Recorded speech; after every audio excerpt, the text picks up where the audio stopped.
Hello. Hi. Introduce Kia ora. yourself to the people.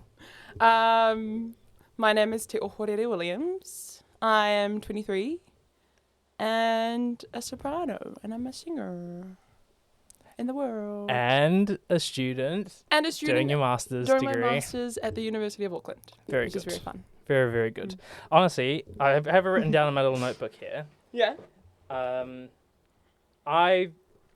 I asked you to do it, I was like, oh, T will come on. It'll be all really great.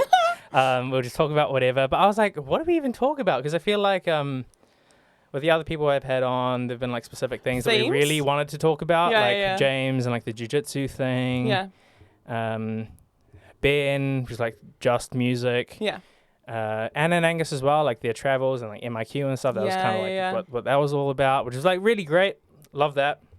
But I was like, I don't even know what we can talk about on this one, like, because we can talk about so much stuff. There's so many different things that we can talk about at the same time. Yeah, because we have a lot of life experience together. We've known each other for a really long time. But I also feel like very similar experiences. Yeah. How do you mean? Well, just like through high school, through choir, we came through, up the kind of same singing, way. Which I kind of had a different experience at the same time, but then. Oh, we knew of each other for so long. Yeah. Yeah. But I was talking to Anna and Angus about this last week. It's just like music in New Zealand is just one of those weird ones where everyone kind of knows of each other until you finally meet and you're like, oh, yes. Oh my God, yeah, it's like I've known you for ages. And you're like secretly like following their Instagram going, oh, I know you did this and this and this and this. Yeah. It's like, how was this thing that you did? Yeah. Like, how do you know I did that? Now, what we were just talking about before I started recording, that was actually really interesting. Oh no. It's okay. You know, it'll probably it's fine. Let it roll. That'll be fine. Okay, we might as well talk about the chances are we'll roll back to it, but we might as well talk about how we both kind of came up, because that's interesting conversation. Yeah, but I feel like it's always good conversations, because I didn't. If I was like a future listener or like a future student, if I knew someone else's sort of pathway, and that would kind of like help me to inform my possible approaches into singing. Absolutely. So tell me, how did you get into this? Because I think that's where we really differ. Yeah.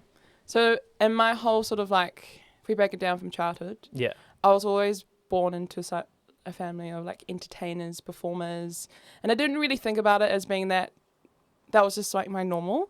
Like my koro would always like sing. My mum did like a degree in her bachelor's degree in music, and I was always like sitting in the back of my mind going, oh yeah, this is just like how we are. This is what we do. And through primary, intermediate, I did a lot of like musicals growing up, just like the normal kid. And then in high school, got really big into choir and singing, and really enjoyed myself so much. But I never really saw it as like a future career or possibility, just because no one sort of really. I just didn't really see it as being as a possibility, just because I was so focused on becoming a doctor. Yeah. Like so many other people are. Yeah.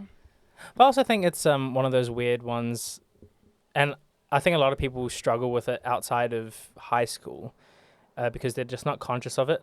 Like music is extracurricular. And obviously, of course, in high school. Yeah. But then once you are in university, it becomes your curriculum. So it's just a really weird, it's a bizarre transition. Along with like, I did a lot of sports through high school. Choir was the other point in my high school where I could get to see the boys on the boys' school. Yeah. And just like socialize with like people outside of the girls' school. The girls' school. That's right, and that's another reason. Because Westlake girls and Westlake boys were separated. Yeah. And this was the only time when we could all come together and sing. And to me, that seems so appealing.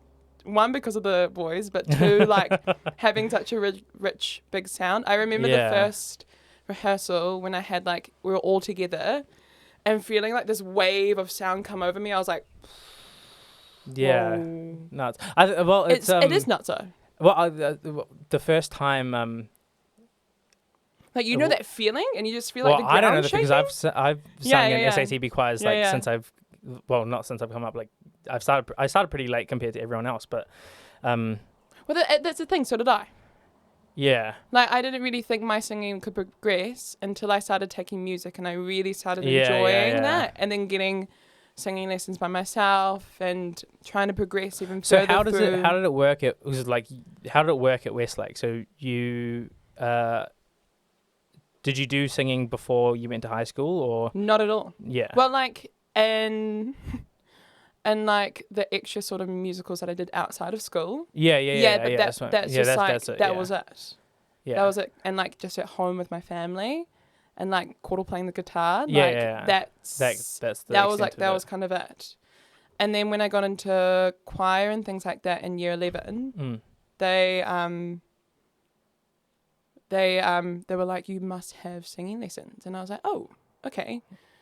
I had a couple singing lessons before just because we had to, but like getting into a solo singing lesson and going, oh, I need to work on this, I need to work on this and this and this, kind of like broadened my eyes to like how detailed, fun, and sort of it just feels so cool to be able to sing by yourself at the same time. The feeling of singing is when I was in high school, I was like the actual feeling of singing is really, I just can't really explain it, but it's just something so addicting to it.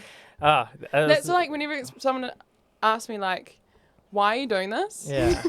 And I generally answer every time I step out on stage, it just kind of feels like home.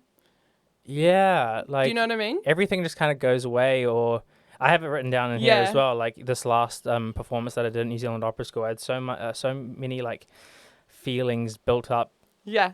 Just like everything happening in my life, and I was just like, we have a concert, so I was like zoned in, and all those feelings were just like inside still, and you're concentrated before you go out on stage and all that business, and when you go out, it's just like you end up vomiting all of these things out, and then I don't know, just the feeling of you being like fully zoned in, everything goes by in a blur. It feels like when you're not thinking about, when I'm not thinking about actually singing when I need to be, like being on stage, everything in terms of like my mind, body, soul, just feels so relaxed, and like there's no issue, and it feels like I could move and create, and it feels so fresh and inviting every single time. I don't think I've ever had a performance where I've done it I think it changes drastically from performance and rehearsal. From rehearsal and in the studio to actual performance. Yeah. I don't know why it's like that. It's just something happens when you have the lights and the people there. Yeah. Well, that's kind of the thing. Like when I was growing up, because all of my family were like entertainers or performers, like all my kuia, all my nannies, they all did kapahaka. And they toured to like Hawaii. They toured around the world doing it. Whoa! Oh, it was incredible. Yeah. Like, they were like some of the first people to go on international flights around New Zealand and things like that. And they took tours around the world. But like, they've always been entertainers. Yeah. And that's kind of like how it's like in your blood kind of thing. Yeah. Not that I'm trying to be like them in any sort of way, but it feels really settled in what I do. I mean, the avenues that we all go down, like creatively. I know. I think about like a Māori girl doing classical singing. Like, it sometimes feels surreal that I can have these opportunities and so many people different before me didn't, you know? Or like even that like concept itself is so sort of like, how do I put it? Even singing like colonizers, I'm putting in quotation marks. Go hard, bro. We can talk about this. This is content. Do you know what I mean? I get what you mean. But singing music from the 1700s, when at that time New Zealand wasn't even a country, and it was a country, but it wasn't at that point colonized by New Zealand. But how that all, to me, I'm still trying to figure out and trying to like cope with and move through. Do you know what I mean? I think my entire No, I that get makes sense, but, what like, you mean, because it's a difficult sort of like mindset to go through. The entire thing of like colonization for me, obviously it affects me in a really different way than it does for you, because I'm not from here. Like there's a fighter, Israel Adesanya, who has the tattoo broken native on his thing, and that's actually like it's close to what I feel. Like I'm not from like I was born here and everything. Like that's all fine and well, but I'm not Pākehā. I'm not indigenous, nor am I Indian. I'm Fijian Indian, but I'm also not Fijian. So it's like one of those really weird things that happens because of colonization. But like that mindset, it's really tough to like for me sometimes. Yeah. For me to go, to sit with and be with. Is it okay socio and culturally for me to be singing these things sometimes? And it's like, I don't really think about it like that, bro. Like I think I'm super lucky to have gotten the opportunities that I have, and for sure, and it's amazing. But like, for me to do it now, sometimes I'd struggle with that sort of mindset. Well, it's all about how you adapt to the thing. Like, how do we evolve the how do we evolve the industry, and like what's missing? And that's exactly what I feel now. Like, I totally get what you mean, but for so long I was just never conscious of the fact that I was Indian. Like it was not like I knew I was Indian, of course. Like that's not what I'm saying, but it just wasn't a thing of like you're an Indian guy doing classical music. And I think for where like, you know, in high school and learning music and coming into singing, I think that's really important to not focus on that, because once it starts rolling, then you start bringing in other factors. Like and becoming conscious of them. Yeah, and like when I do think about these things and like have these sort of inner monologues happening in my brain, I kind of come back to like what feels the best, what feels really right to sing, and what does my voice really enjoy singing. And trying to do, and like when I was growing up, like musical theatre or jazz or pop, or try to like assimilate myself into any of those sort of styles of singing.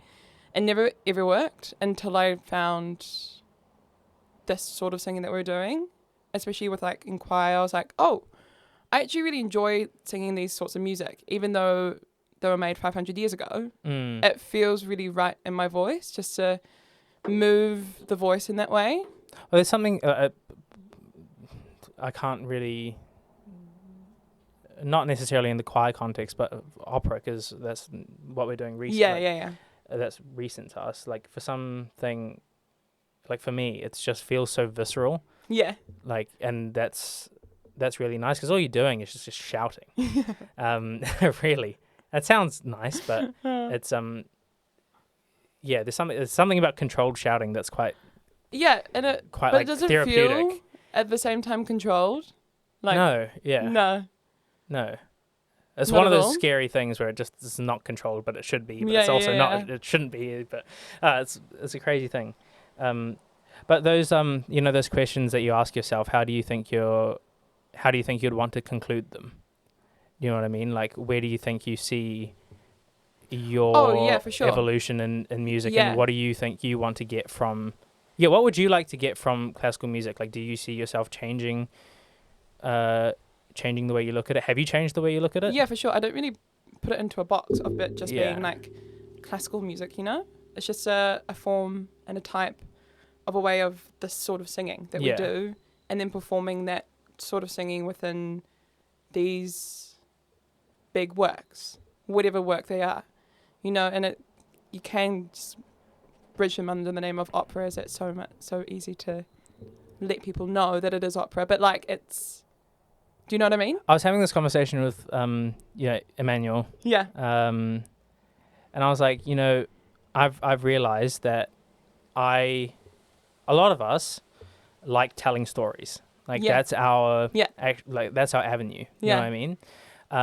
And there are some ways of telling stories that are better than others. And opera is really good at telling some stories. Sure. You know what I mean? And music theatre is also really good at telling some stories. Books, of course, another way of telling stories, but there are different ways of providing a narrative to an audience.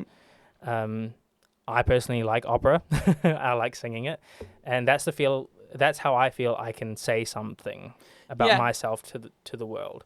But that's also not saying that there aren't other avenues that I can go down or explore to tell other stories. This is why I started the podcast. Yeah, well, I kind of, when you were saying that, I kind of thought being able to educate people about this sort of singing and open their eyes so that it's just not the sort of way that it was done like 300 years ago. You know what I mean? And it's just so different now and so much more expansive that even though it is quite niche, it is so extremely broad at the same time.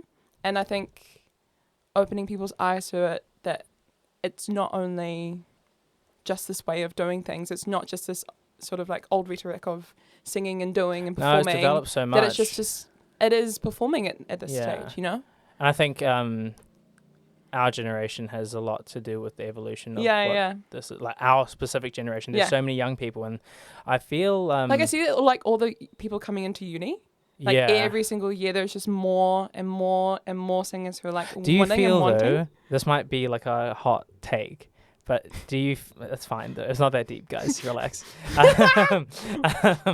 Do you feel though, like I'll try and phrase this like really well, but like you're a year ahead of me, but now you're in my master's cohort group, and then my year group. We, for the most part, stopped doing our conjoints and primarily focused on music. Oh, I did too. Yeah. Yeah.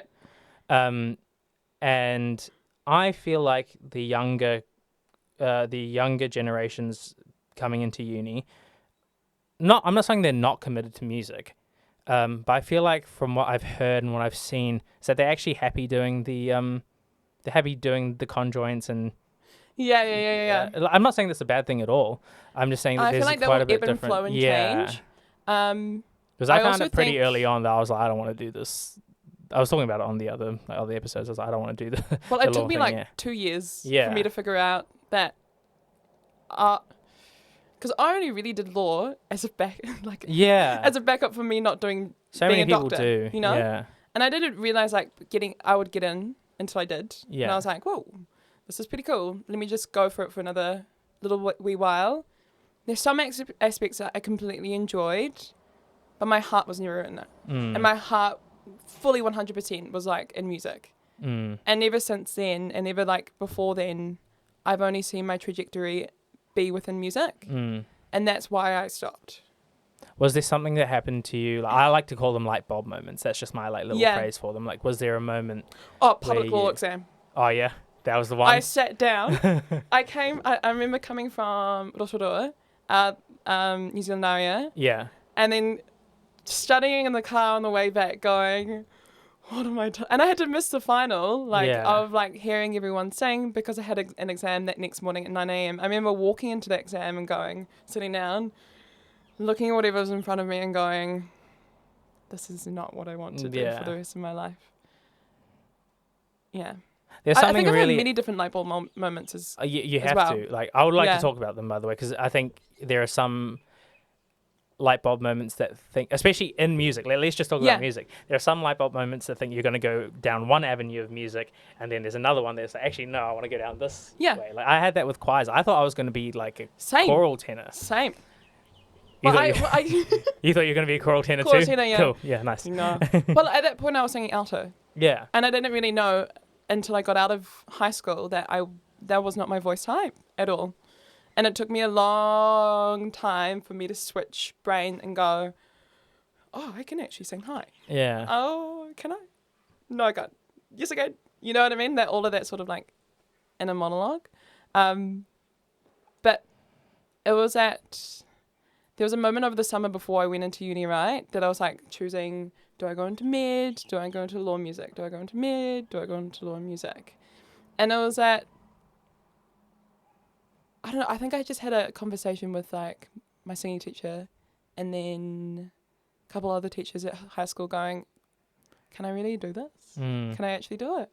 Because I remember putting in the audition before going, oh, this is pretty average. Like, to be honest, I sounded like a goat. Like, I can sound completely different now, but like at that point, I didn't think that I had the potential, even though I saw other people's sort of pathways at that time go through singing. Oh, it was actually going to the opera. What is it called? So, in my year 13, I went to the university opera. What is it called? Opera scenes. Oh, you went? Yeah. Oh, cool. Yeah. Okay. And I saw Manasseh and I saw Natasha sing. Oh, yeah. And they did Libiamo, and I was like, wait, what? Yeah. This is incredible. This is what they get to do day to day. This is everything that they get to do. It's amazing. I remember going to the open day and seeing them all rehearse and work, move through a scene, and I was like, this is what I want to do. This is exactly what I want to do. Like, there's no doubt about that. But at that point, I only saw, I need to be a doctor. I need to be a doctor. I want to be a pediatric doctor. Like, I knew my pathway there as well. I think it's really interesting because obviously you know how intelligent you are, and it's not like you I'm sure you like you'll say no, but to a certain extent you know that you are able to do more than just music. Do you know what I mean? Like, and I think that's a really I had the same thing too. Like, I knew I could do law if I really wanted to. But I just feel like it's not even that I really wanted to do music. I just feel like once I started, I was like, I can't really stop now. Once you get hooked, man, that's it. I know. Like, and I was actually really seeing other people progress beautifully throughout their own journeys, and seeing them do what they do outside of uni after leaving uni and going, oh, that's incredible. Like that, and in no way being envious or jealousy or anything, but going, I want to have that same feeling and like love that for you. Yeah. Oh, like, it's amazing. I love that for you so much. But can I feel that too? I need to find that for myself. You know what I mean? Yeah. Oh, 100%. And look, it's not all like, if there are any like first year, second years listening to this, listen, bro, it's not all like rainbows and ponies. All right, no. There are some anxiety moments. I remember first year. Bro, first year, second year, like, knocked. You know what is the worst thing is when it's feeling good for a month and then you have this weird vocal change thing and then it's just completely... Oh, it's the summer in between years that completely whack you out the door. Hey, bro, even in your masters, okay? Even now. Dude, don't even get me started, man. Like, do you remember the rehearsal I had before our technical recitals? And I just like couldn't... Yes. I couldn't get through like half of the recital and I just like sulked in the corner and Tilda's like, no, it's okay. Like, it happens. Like, you're just going through like, this thing. And I was like, no, fuck, I'm shit, bro. No, I had to ask him. I remember, like, I didn't ask him this kind of like viscerally, but it might as well have been. I talked to Tiote and I was like, look, I need to know if I can actually do this. Because if I can't, then... Because my aspirations are to be like... Oh, 100%. Like, there's no point in me doing this if I can't get to the top, like, a high level. So if I can't do this, and you know the industry more than I do, so if I can't do this, please tell me so I can go find something else to do and I'll sing, like, in my spare time. Yeah. He was like, bro, you just got to relax. Can you just chill? He didn't say, no, you are good. Or no, you're not good. He was just like, you just need to relax. Yeah. But then you find like things that happen and you work with some people and opera school has been amazing for me in this way. Like, yeah, for sure. You just have these like, my first year I was like, no, I shouldn't be here. But this year I was like, no, I had a few like little clicks. Yeah. And I was like, nah, this is really cool. See, it's interesting, like within my experience of opera school, I've loved the intensity and what it's brought, but I know for me at those times, like I was going through a lot of different things in my life that maybe weren't at the best of me providing the best outcomes possible. And like those moments are also big learning curves as well. Yeah, I mean, it's... especially last year as well. Yeah, no, for sure. You went through a lot last year. Yeah. You don't necessarily have to talk about it on the thing if you don't want to, but... I don't mind. I mean, I think it's important. It's also just like, I'm really open into talking about it, and I'm really like... There's, I love discussing it because then that gives the people... And I don't think it is a weakness. No, God, no. Like, we all use things in our lives that influence the way that we experience music, and that's really important. Like our deeper motivations for things, why they aren't. And that adds color. Like I was talking to Pene about it, and he said all these things that happen to you, they add color to your voice. And I remember Malvina saying that, especially in that time.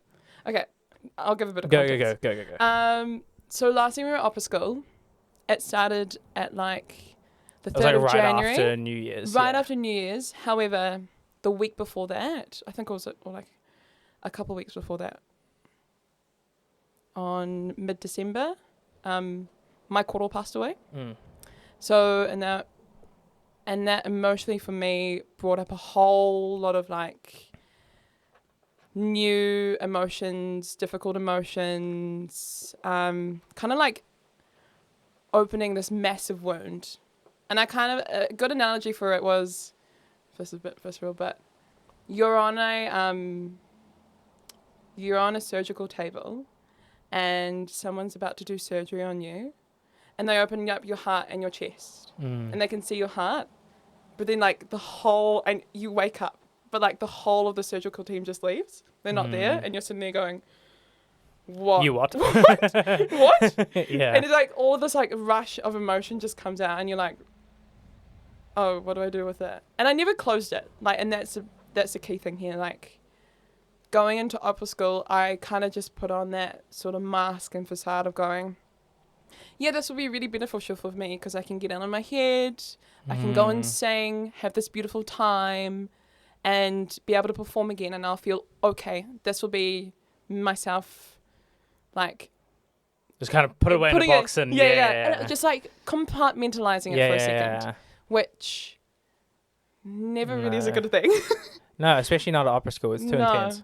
Because, and within the context of opera school, you're going to different workshops every day, and when you're hearing comments going, your brain, there's something blocking you. There's something blocking you. There's like a massive block happening, and you're like, what do you mean? I don't know. I'm all good. I'm all good. And then you're asking yourself, but like, you will think that you are all good, like at the time, unless you really think, And then when you're in like the middle of singing an aria with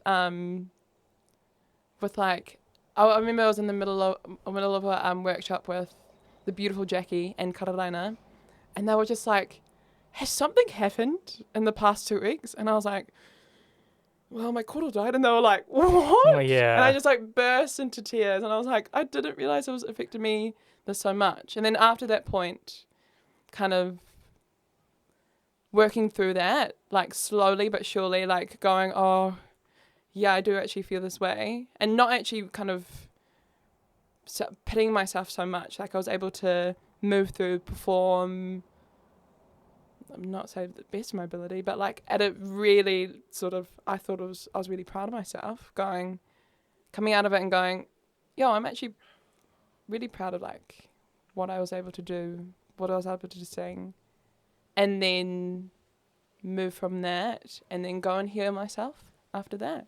So, and those like sort of like big learning curves of stopping and going, am I okay inside? What do I need to focus on at the moment? Is this really what I need to be focusing on right now? But also kind of at the same time knowing in the back of my head that I'm able to be strong, confident, and still walk out on the stage. Maybe not at the best of my singing ability, but still have that sort of courage to be able to sing, not only for me, but for koro and everyone else, It's such a and grief is such a big thing, and like, it affects everyone so differently. Like some people just completely disassociate from it. Some people lean into it super hard. And for me, and the other grief sort of happenings in the past before that, I was relatively fine, but because this brought up a lot of emotions for me, going back to Te Puke and going to see my marae and things like that just opened up a whole lot of different things that I was not expecting. Like I and said, no, you can't really expect it, but then you kind of. Oh God, no! But then it adds, like, not only color to your voice, but color to your life and how you look at. Yeah. And even today, I think about those moments and think about what like those lessons that I had, like with Pene, and him going, you have a mental block. Find out what that mental block is in the middle of a lesson, and you're standing there in tears going, I don't know. Of that going, oh, they're so empowering at the same time. Like I would never wish it any other way. Like, no, I mean, you can't really regret things that aren't in your control. No, like, not at all. You either, and the way you deal with them is special to you. And I know it's a massive thing to deal with. Do you think the break that you took this year was beneficial for you? 100%. Yeah. I took a break because I needed to work on recovering for some things that I needed to work out, but also a break from that sort of like 2-week intensive period of going, hey, for the next time, I can really work on myself and step away from that sort of, I call it like a vortex of like what is happening in there. A beautiful vortex, but like... It's a lot. It's a lot. And I feel just taking a break and stepping away from it, truly focusing on myself for a little bit more will help me to be the singer and be the person that I want to be for the next time round. And I wasn't prepared this time. And I didn't feel like unprepared, but I just wanted to go one nice, clean, fresh slate of break, and then next time hit the ground running. Do you feel that that experience, no, and then going back to the marae and everything, that's actually changed? Like, do you feel that that's changed the way you look at how you sing, what you sing, how you want to be a singer, and all that stuff? Well, like we were talking about before, it all adds layers and context into how my thought process are through the day and what I do, how I approach them, and looking back on it going, I was thinking and processing my thoughts in this way. I don't do that now, but because I've worked through that work. Do you know what I mean? Yeah. Going, gotcha. Is that an approach that's useful to me right now? And it wasn't. Like, those approaches weren't useful to me. And I thought being on the move 24/7, move, be busy, was the best thing for me at that point until you crash and burn and go, no. I'm not a gay. Yeah. But now checking in with myself every single day, every single morning, and going, what are we feeling today? How are we doing? And then moving on from there. Is anything an issue? Does it need to be an issue? Can we move past it? Can we move forward? I think it's a high achieving person thing. Oh, like, it's a very type A thing. Yeah. Like, which I was in like high school. Like well, you want to be in, at least for me, like I feel like I need to be in control of everything, and once I don't feel like I have control of it, I just can't. See, I'm the opposite. Yeah. Like, I don't need to control anything. Do you feel like you've developed into that, or do you always have... For sure. Yeah. I've had to. Well, I called you, and I was like, I'm freaking out. You're like, you just got to like... ride the wave. Yeah. But it's everything that you do control, you become so fixated on that it becomes so much of an issue later on. And I kind of think, I was listening to another podcast, and it's about everything that's in your ego. Basically, like... And she said, if you don't own anything that's in your ego, it will own you. So, like, if you're feeling shame or triggered about anything, that in turn is going to own you even more throughout the processes that you do day to day. So that's kind of like really enlightened my perspective of what I need to focus on, what I need to do, what I need to not control, but then be in control of. There's that sort of... It's like one of those ones where balance. You can control your... you can't control life, but you can control your reaction to it. Yeah, exactly. And it's how we settle our reactions to triggers, shame, and all these different things that can help us to be a bit more balanced and centered in how we actually do things day to day, I think. And that's kind of really switched my processing of what I want to do. Who do I let my energy go to when I'm singing? especially when I'm on stage or especially just in day to day. Do you think that's made you like a healthy singer? Do you feel like you're more adept in terms of like putting some stuff aside before you step on stage, or do you end up channeling that while you're singing? Does that make sense? Yeah, I wouldn't compare myself to anyone else. Yeah. But in comparison to how I was in the past, Yeah, of course. it's made me so much more conscious and aware of what I need to put out. So it's made my sort of thought processes of when I'm singing simpler than what they were. Oh, honestly, I feel like objectivity of yourself is one of the most important things to have as a singer. Yeah. And you tread a really fine line of being objective and then too harsh. Yeah. I've fallen down that slope, but you need to be critical. Yeah. But to a point where it's not like healthy. Yeah. Yeah. Yeah. You don't want to keep putting yourself down. Yeah. And at the moment, I'm trying to find that line of where I can be detailed in my technique and in my expressivity, but not in the way that's what I used to be is so over controlling and so this needs to happen at this point, this needs to happen at this point, and not just letting it be out of my head or free, you know? And I think that's like the challenges of us learning and singing at the moment, going, can I walk out on stage and know in mind, body, soul, like I feel good here, but can I switch on the voice to be at the same level? And it's trying to like help guide our own voices to be within that sort of same state, I think. That's for me personally. Yeah, I mean, I think everyone will end up coming to terms with that in their own way, but I think the actual end goal of that is similar for everyone. Well, especially with singing, this process, I just had to be like really analytical and critical of who I am. Yeah, and that's so difficult.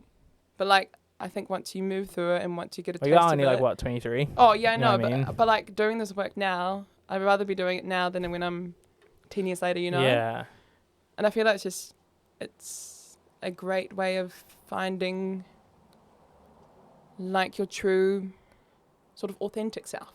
Do you have like anything whole sort of self that you can carry around? Yeah. Do you have anything outside of music that you feel like is helping you with that? I know you do work out heaps and stuff. Yeah.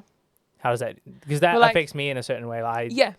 But how does that affect you? Because that's important to us, actually. Yeah. I feel like we started at a similar time, like the fitness working thing. out. Yeah. Because like in growing up, I was always really sporty. Did like all the different sports, dancing. Did like ballet till I was like 16. I was like, whoa, yeah, that's cool. And then I got out of it, and I just started doing kayaking and things in high school, which was awesome and things. And then took a big step away from that once I started uni. And then going into, like, this is going to sound really basic of me, but I started doing F45 back in like third year. F45 is tough though. Oh, it's whack. People want to talk shit, but it's whack. And I'll never do that shit. Fuck that. I got really like, in a way, addicted to exercising and moving my body. And I wasn't doing it mindfully. And then within sort of like the past year, I left F45 and I found CrossFit and I found actually going to the gym by myself. I actually really love doing those things. Yoga, Pilates, Reform, like all of these different sort of ways of moving my body. Incredible. I love. And that helps to ground me, like even running. In primary, I would come last in CrossFit. Cross country. Yeah, easily. My parents would be like, you're the first out, but last to come back. And I'm like, the classic. Oh. Yeah. The standard, bro. Oh, I feel that. But even those thought processes, like, this is now of going, hey, I'm going to go for a run. My body really wants to go for my run, but my brain's going, no, you should not do this. No, you should not do this. No, you should not do this. Moving past that and then going for a run now, I'm like, oh, I feel so much better after. But I got really, and that's the reason why I got big into fitness, moving my body every day. And I love CrossFit. Like, it's just so much fun doing all these like different sort of gymnastics things. But the other thing has been meditation. Yeah. Incredible. I can't do it, man. Incredible. Try my best. I know, that's the thing. Like, just doing it, you're psyching yourself out of it so much that it's become so difficult to do. I feel like I'm just too just gotta keep.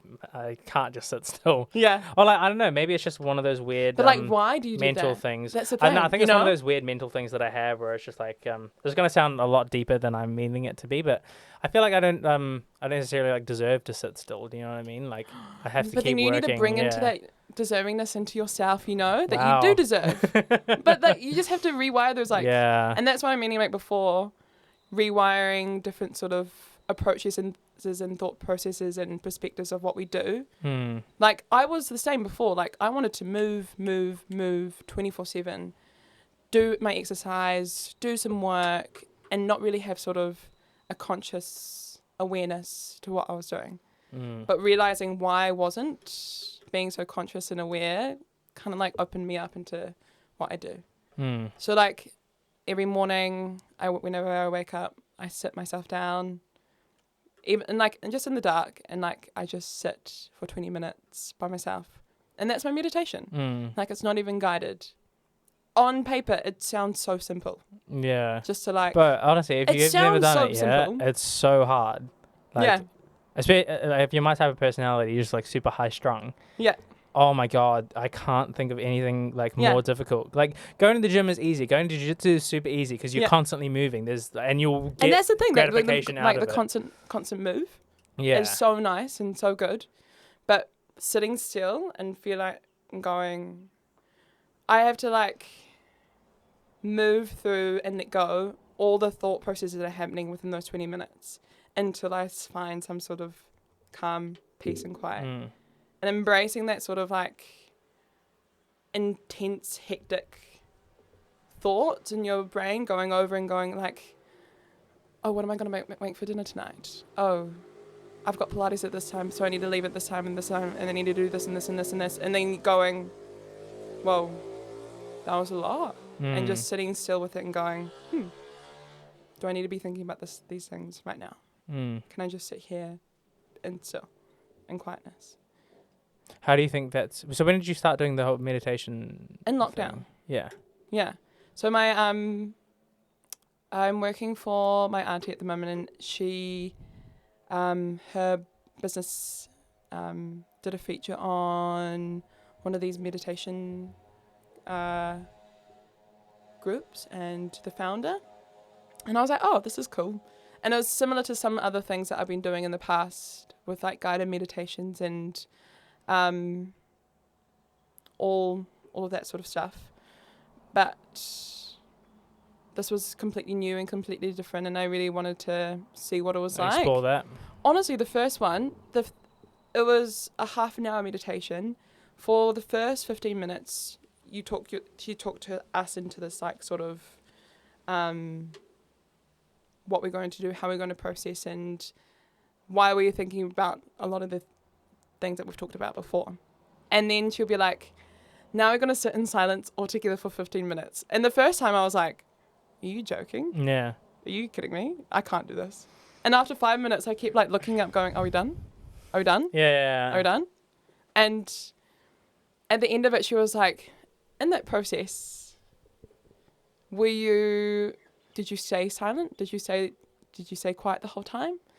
And I was like, no. And she was like, then why? Like, why can't you just sit yourself down for 15 minutes? And it was for me going deep into myself going, oh, I really don't like sitting by myself. And there's a lot of sort of like self-worth sort of concepts and things that you brought up, but moving from that, past it, being able to have that time for myself in the morning has become self-care for me, and how I approach my day and how I move through things with grace and kindness, and be able to just be at peace with whatever happens. Are you conscious of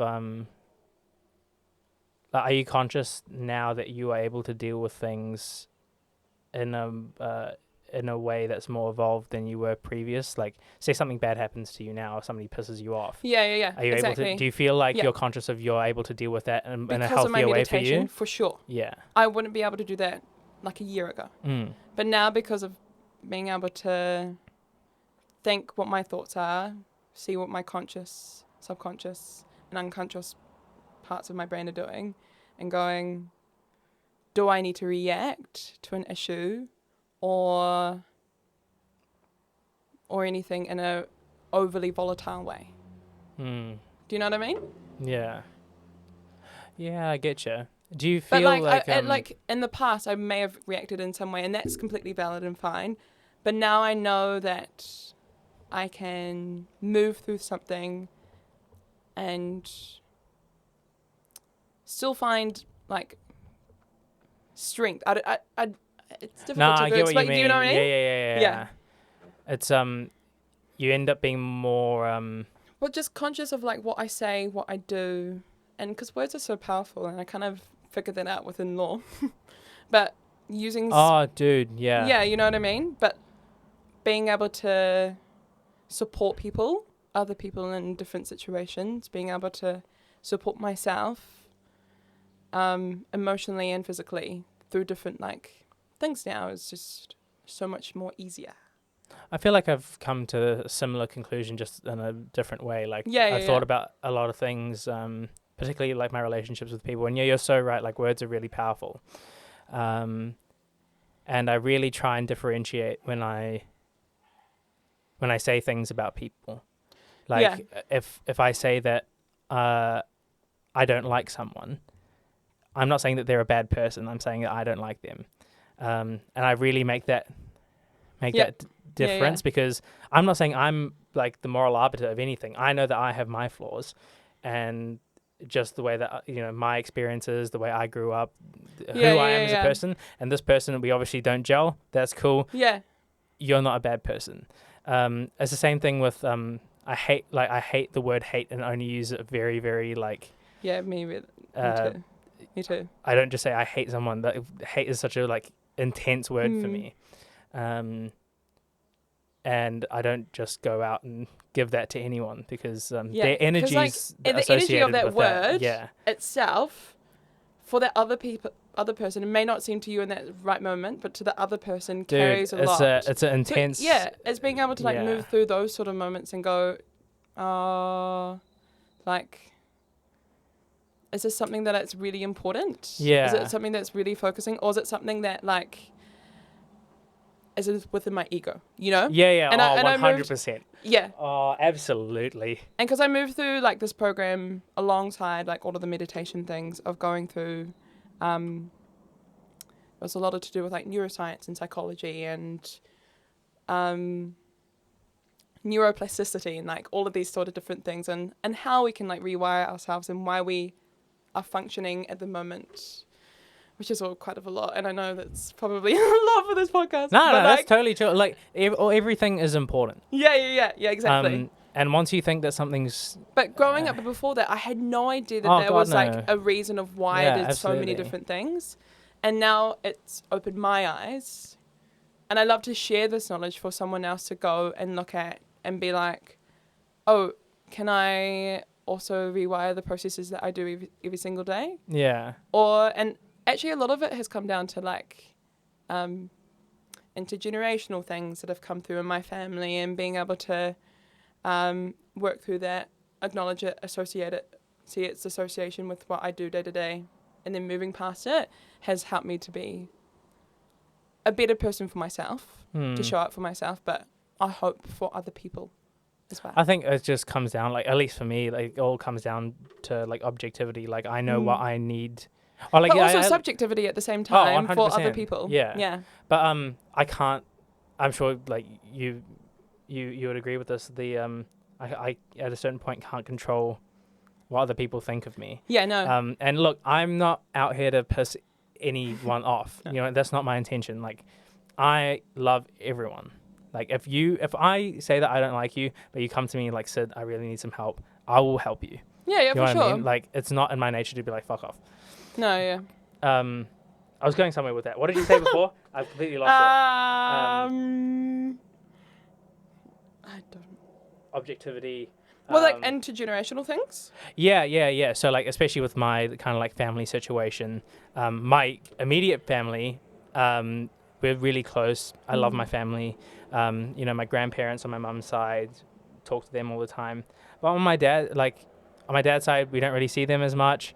And obviously, like from Fiji, like being Fijian Indian, there's a bunch of family that we have here.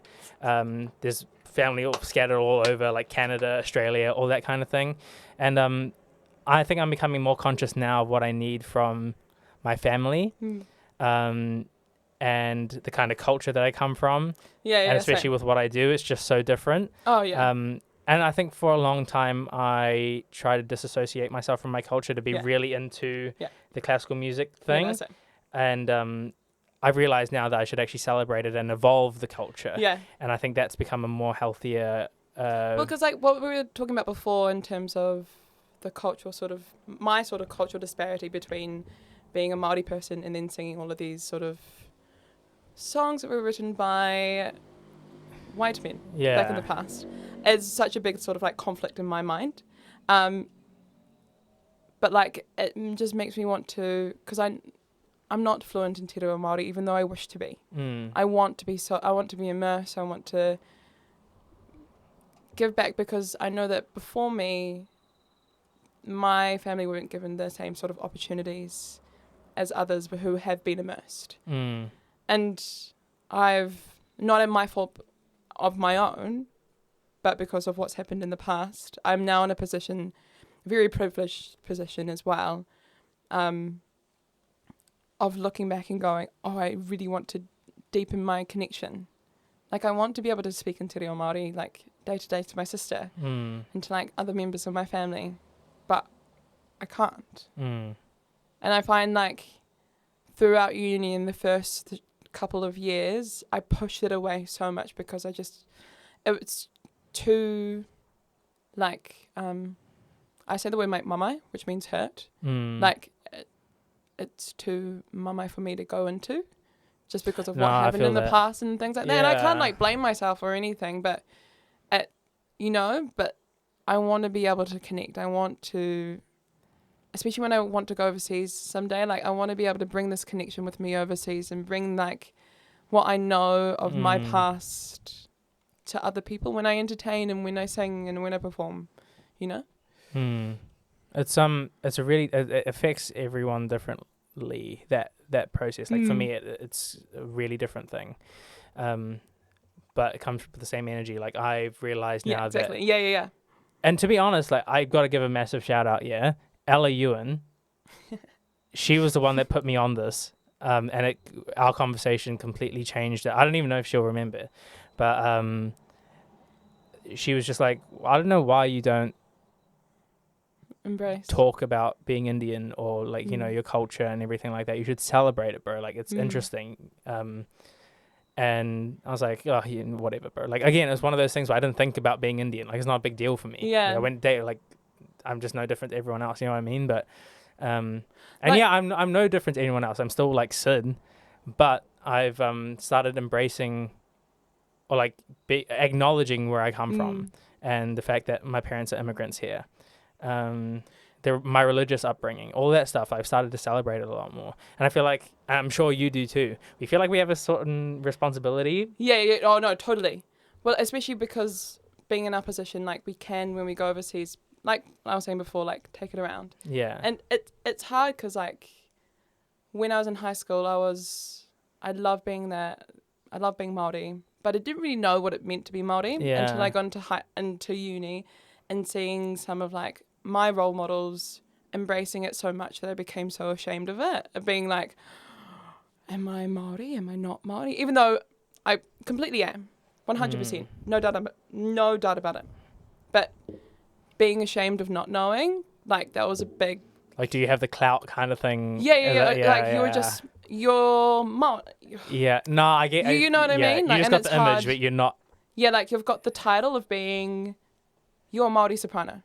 But can I actually live up to that? Yeah. And I still carry a lot of like, it's hard because like I don't feel like I can live up to it now, and I don't feel like I have been like admittedly like have been like sort of being a good representative of what I want to be, even though I can be at some point, and I know the work that I needed to do to get to that point, but for me, I know it still carries a lot of I don't know, emotional like, sort of I guess things. there to are a lot work of through, role which is models okay. for you that have impacted the way that you've thought about it. Yeah. But also, you know, like, you're not them. Like, I know, exactly. and there are things that And you they've can had different develop from. pathways Yeah, and journeys 100%. for sure. And everyone's journey will impact the way that they look at See, like, this kind of when thing. before we were going to uni, like before in like high school, I would be like, when someone's introducing themselves to me, I'd be like, oh, my name's Te Ohorere, but you can always call me T. Full stop. And that actually has such a big sort of... Oh, this is such an interesting topic, yeah. Yeah, Because we'll go on this hard because we can talk because we have the same kind of exactly thing, right? Exactly. Okay, cool. You go. Well, because growing up, I was in a very lived in a privileged area, and can't thank my parents enough. I'm so grateful for the life and experiences that I've like had living in a really good area, living with really good teachers and schools that have helped me really to get here. However, growing up in those sort of spaces, not many people could say my name. So people would like give me rude nicknames growing up, and they just really wouldn't be able to say my name to its full extent and really properly, which now is really painful, but I didn't realize it was painful at that time growing up. So my name, Te Ohorere, people would say like Te Ohorere. Honestly, like I loved my principal at high school, but many of them... God loves a try, all right? Many of them, when I like walk out on stage or something, they'll be like, Te Ohorere Williams, and you're sitting there going, oh. Listen. And my parents would take bets to like see if they could say my name right. And like... Bro, you don't know how ethnic you are until there's a pause before your name when a relief teacher takes it. Honestly. Yes. Oh my goodness. Bro.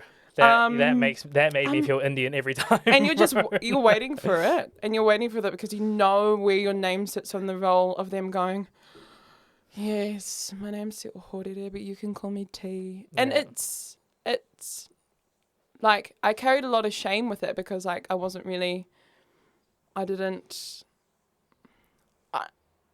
didn't love my name growing up, but now I love my name so much that I don't want anyone else to say it in a different way. Do you know what I mean? But people would call me T because in year 4, when we were playing netball, no one could say Te Ohorere quick enough to pass the ball. So we had to like revert to something else going like T, which is fine and like in that context is okay. However, when I'm trying to like introduce myself, I really want to embrace and give full sort of sort of respect to my name because it's important and it's special. Yeah, I mean, and like, I think I'm so grateful now that my parents gave me this beautiful name, which has its own history as well. Yeah, for sure. I mean, like, it's I think you said it perfectly. I remember we had this conversation on tour. Yeah. And you're like, yeah, when people call me T, it just means the. Yeah. And like when you said it, we were just kind of like, you know, joking around. We didn't take it too seriously. But now that you said all this stuff, like it must. I can understand why it's kind of weird for you to have everyone just call you a conjunction. Yeah. Do you know what I mean? It's and I never thought about it in that way, but growing up, I would always want people to either say like T, as in sort of the most English way, like T, or either if you're going to say my full name, say it with its full respect as Te Ohorere. Yeah. And not people say like Te or... Because that irks me. Yeah. So much. Like, you're only saying 1/6 of my full name. You can afford to say the rest of it. Yeah. And I appreciate now that people are being more open and respectful and actually trying, and that's all I care. Like, if I know that you're actively trying to say my name with its full respect, and because it has a lot of meaning to me and a lot of meaning to my family and the queer that have gone before me.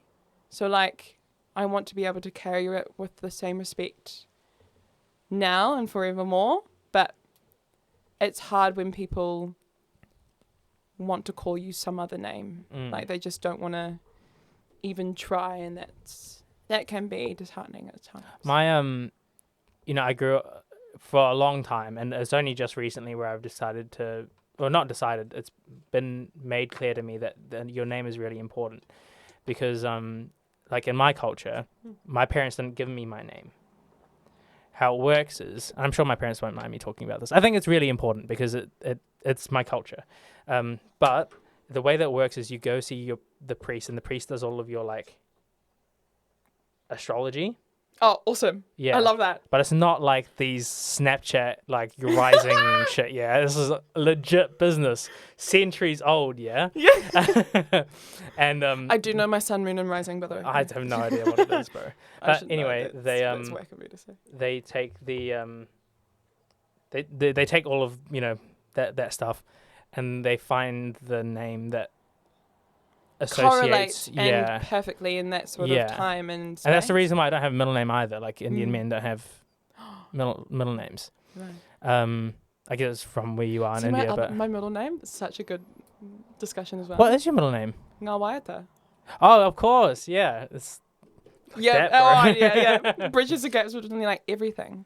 Yeah. But within the context of my name, my Te Ohorere comes from my great grandmother, on my mum's side, and then Ngawaiata is also a name from a queer on my dad's side.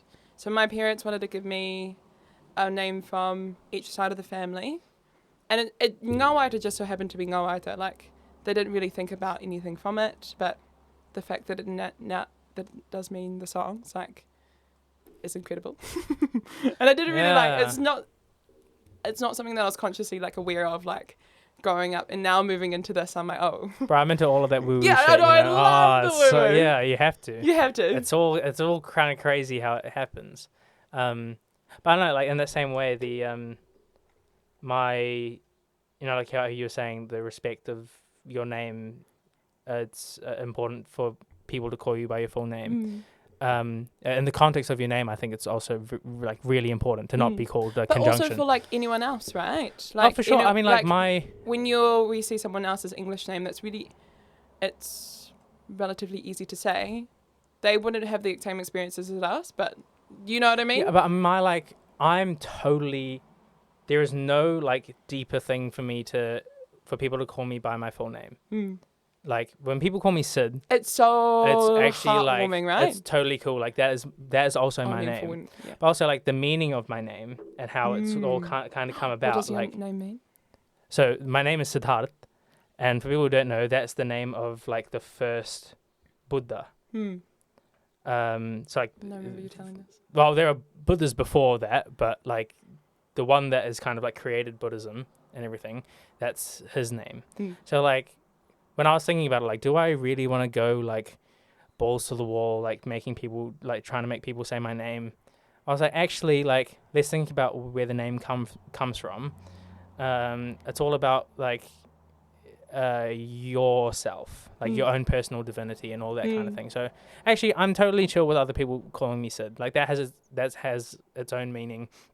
Not to say that I wouldn't mind people saying T, but like I don't like. No, yeah, but again, like my shortened name is not a conjunction. Yeah, so, like, you know what I mean? That's where I'm going with that. Yeah.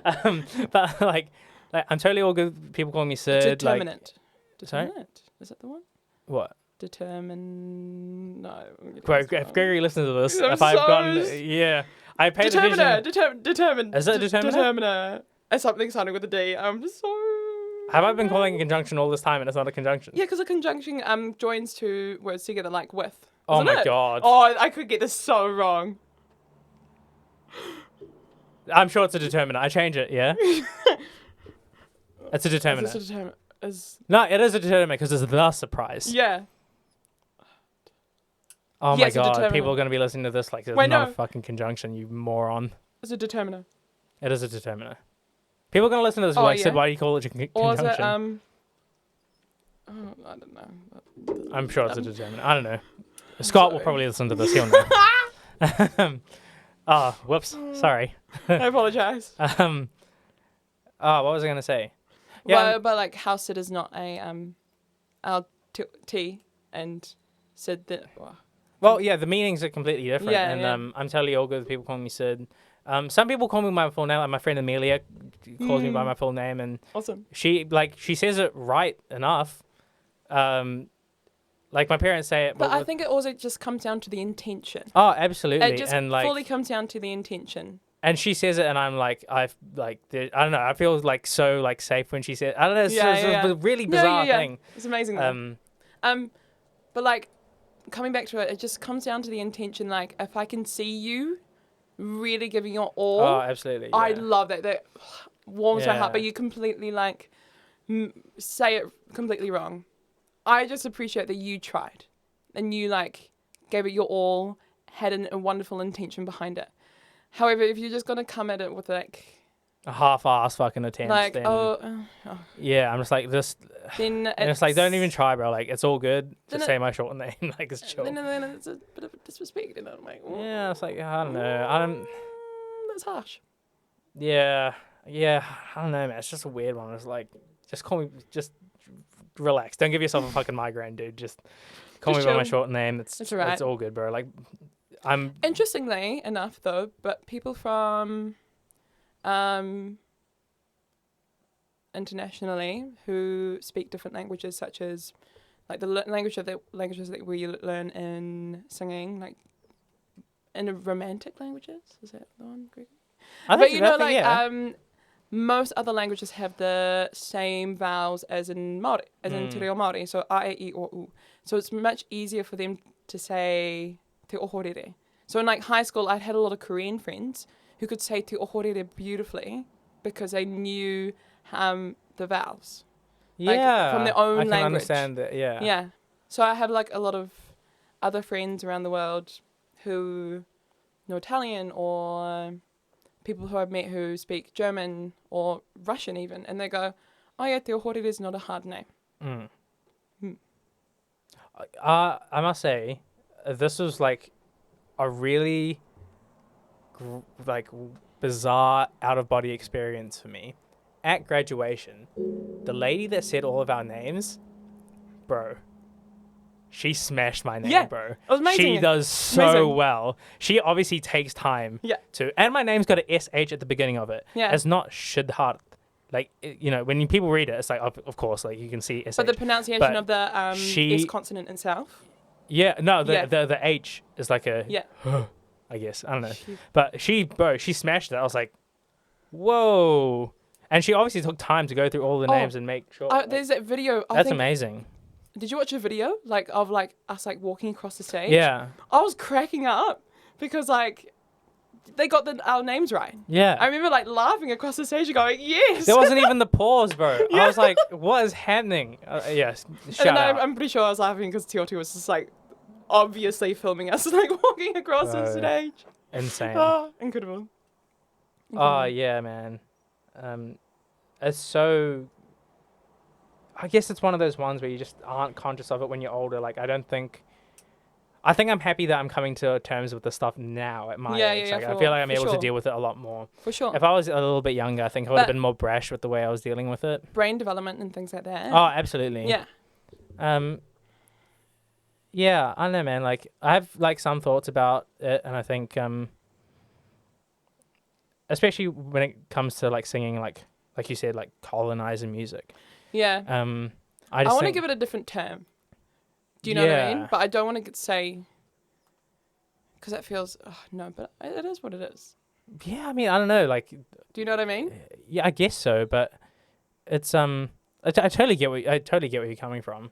I just don't think of it like that. I just think I'm super lucky to be singing this kind of music, and it's so beautiful. Yeah. And, exactly. But in that exact same way though, so many of my family that come over, and mum and dad so proudly tell them he's an opera singer and all this stuff. They're like, oh, do you sing any Indian songs? It's shut up, bro. I know. But no, but I would also not like to. I love singing what I sing. The why it's so present in my brain is because one of my nannies, who would for about 6 years before she passed away last year, she was a conductor of her her church's, what is it called? She was a conductor in her branch church. I'm sorry, I wanted to give it the correct name, but I've forgotten. Of her Mormon choir. Oh yeah. And she was one of the ones who went around the world and did kapahaka, did everything. She came to one of my choir concerts in high school, and she always loved me because I was a singer, like her. And I'm actually, her middle name is also Te Ohorere, so it's very special. But she would be like, out of all of my daughters, all of my sons, none of them are singers, but my grandniece is the one singer in our family. However, she's singing all the white people music, and not even like the kapahaga or like no kapahaga, no Māori songs. And I'm like, that for me, like having that in my brain just kind of like sort of stuck there. Like, it's amazing that I'm a singer in our family and singing, but it's that sort of, and going back to that sort of intergenerational sort of, I don't want to say trauma, but it is. I had that. Yeah. That is still really tough with some of my family. And I had a similar kind of thing ages ago. Like, must have been like year 11 or something. But I was talking about like a family friend that we have, and he's like really into Indian like classical singing, or at least he was. I don't know if he is anymore, but no, I didn't really like him. So I had like, I thought he was like a douche. And no, I shouldn't have. yeah, I was like, we obviously don't get on. Like, I don't really like you. Chill, live your life. But anyway, I was talking to Mum about it, and she was like, you should just have some respect. Like, what do you do for the culture? And like, he's singing Indian classical music. Like, he's so into the culture. Like, you're so like so disassociated from it and all this stuff. And like, my thought process was, and Mum didn't like mean it to tell me off. She was like, just like have some respect for like somebody that's giving something back to the culture. But my perspective of it was like, well, I'm developing it. Yeah. Like, how many people I had that thought before, of like, well, I'm singing like Western classical music. I'm developing our culture, and now I'm becoming more conscious of actually that is exactly what I'm doing. Yeah. There are no Indian people doing this. There are definitely no Fijian Indian people doing this. So I'm actually expanding the culture, and so what's so wrong with that? That's actually a really great thing that I'm not involved in the other aspects of my culture. Well, like within my family and things like that, whenever I go to like family events, or I or just like to other different events or something, and they're like, "Oh, you're a classical singer? Can you sing for us?" And every time I'm just like, oh gosh. And I think it comes back to like that sort of when I'm with my family, singing in this style and way to them can be perceived as being like very whitewashed, which I know that, like what we talked about before, it's not what I want it to be, nor what I want it to sound like. This is just a way that I sing. This is a way that I am when I'm singing. This is how my voice is singing. They won't see that. And I have this massive fear like of singing in front of my mum, my parent, like my dad, or like my extended family when I'm in like a social situation. But if it's like them sitting down on an audience and I'm like in a controlled environment, I'm perfectly okay with that. Do you know what I mean? But if they just randomly go to me at like a family function or something and they're like, "Oh, can you sing us a song?" So much fear and anxiety like runs into my body, and I'm like, no. I shut down. Yeah. And I'm like, nah, I can't do this. Yeah. I'm so sorry. Like, if you want to come see a show, yeah, for sure. But like, I feel that as well. I can't. And I think it comes back to all of those concepts that we were talking about before.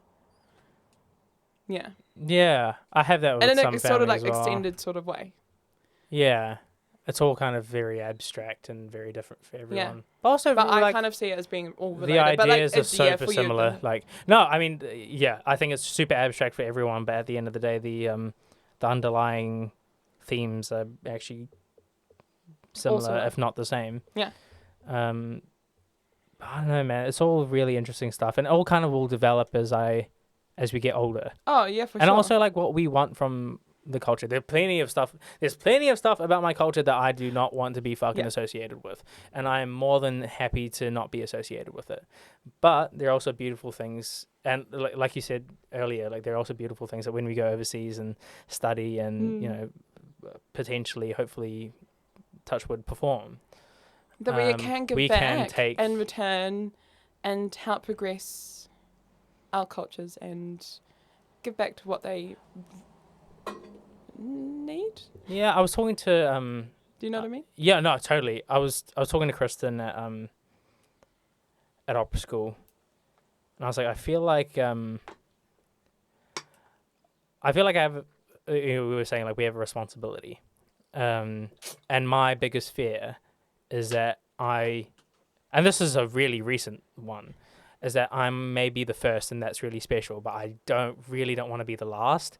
So I feel like I have like it's not a pressure, like I'll just kind of do my thing, but there's a way for me to give back and open this avenue out for other Fijian Indian people or other Indian people.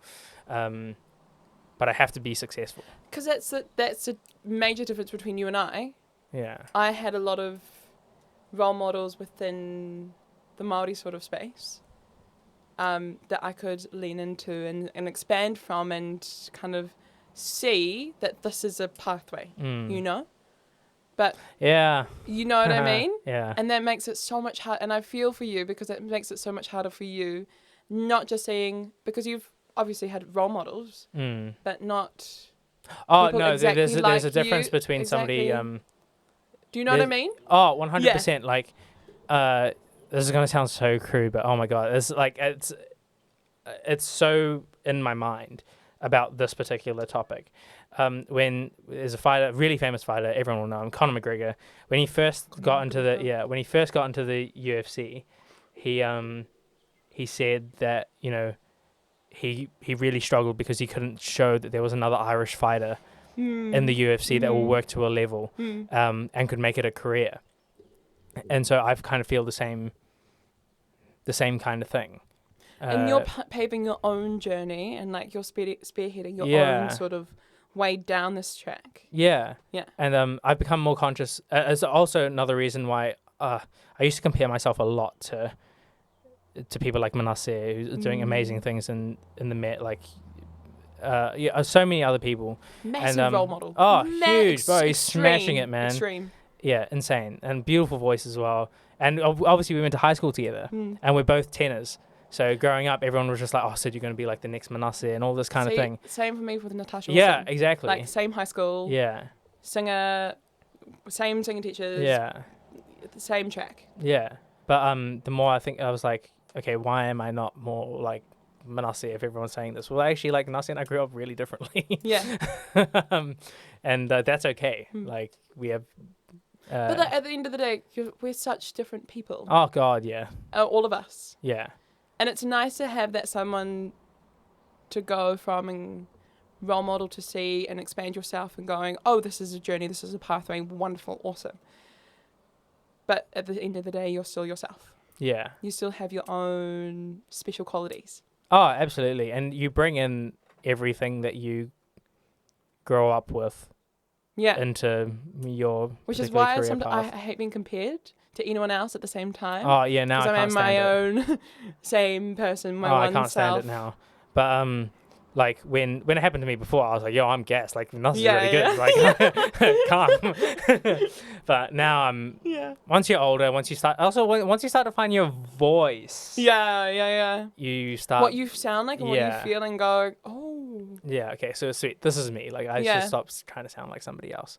It all kind of ends up coming into this, and I think singing is such a great way of mirroring everything else in your life because it all ends up being... all just ends out into what you're singing. Yeah, God. For sure. Even if you can't see it, someone else will. Oh, God, yeah. Like, it's just even if if your mentality is that you are a person that likes to control things, that will affect the instrument. For sure. Like, at this last opera school, the entire... physically. Like, oh, God. Yeah. Like you are trying to manipulate every single note. You are not just singing, and that's exactly what happened to me. Take a breath. Pause. Go. Ollie was just like, just sing. I was like, I am trying to just sing. He's like, no, you just have to just let it go. I was like, I am trying to let it go. He was like, okay, you don't get it. So that's the one thing I wish I had the experience of like meeting these different sort of people in opera school this year, but we'll all meet. Oh yeah, sometime. it's not like it's. No. Yeah. You taking a kind of 2-week hiatus off of opera school is not going to stop opera school. No. You know what I mean? But like, and I think through the break, I always saw it as being like a golden light throughout my entire last year and through this sort of like slowing down stage of my at the moment. I've only seen it as a golden light to becoming a better whole worthy version of myself. Or not version, but who I am. Taking you know the what I break. mean? Yeah. Well, I was saying this to you after, I think when we saw each other last time after opera school, I was like, I think there are a lot of people that should have done what you did but won't because they really want to have the opportunity and they don't want to miss out. But I think if you're going through the stuff, before it, and I didn't want to miss out on every single opportunity and saying yes is so important. But you appreciate it more once you are more conscious of everything that's happening around you and not dealing with all this other shit behind you. You know what I mean? Realizing what you need and saying no to things that you don't actually need can become so much more, what's the word? I want to say magnetic to your goals and to your aspirations.